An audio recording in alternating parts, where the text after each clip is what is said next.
Okay. And on the Johnson & Johnson vaccine, it's been almost a week since Yep. it's been paused. Indications that it may still be a few more days before we understand what the next step will be.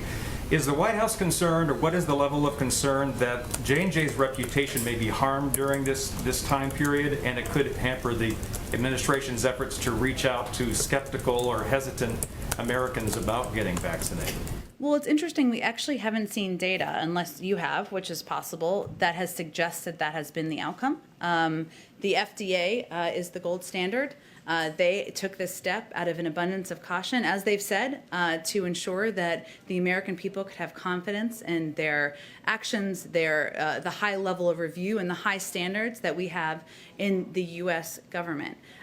They're convening again on Friday, as Dr. Fauci, I think, spoke to over the weekend, so we'll see what comes out of that. But what we've seen as it relates to confidence or hesitancy is that, broadly speaking, it's really an issue of access, and we've seen that as the case in many communities across the country, and our focus is on working to address that. In part access, I should say, but also in part messengers, and that's why a huge amount of our $3 billion in funding is focused on empowering and funding local messengers, whether it's doctors or clergy or local civic leaders, because we know they are the most effective in conveying the efficacy of these vaccines. And real quick, are we still on track for the 1 o'clock presidential meeting, the pool call? Yeah.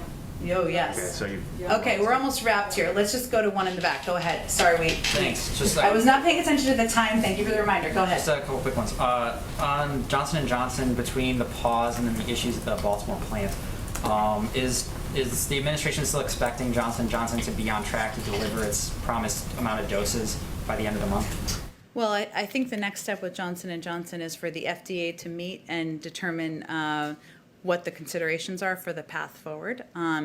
As we look at our own preparedness here, we have ordered enough supply to ensure we can meet the demand by the end of May, and enough supply to vaccinate every adult American by the end of July without Johnson & Johnson. So that's where our objective and our focus remains. Pfizer has also announced that they are going to try to expedite some of their production as well. But in terms of Johnson & Johnson, the next step is really Friday and whatever comes from there, and we certainly will refer to the FDA.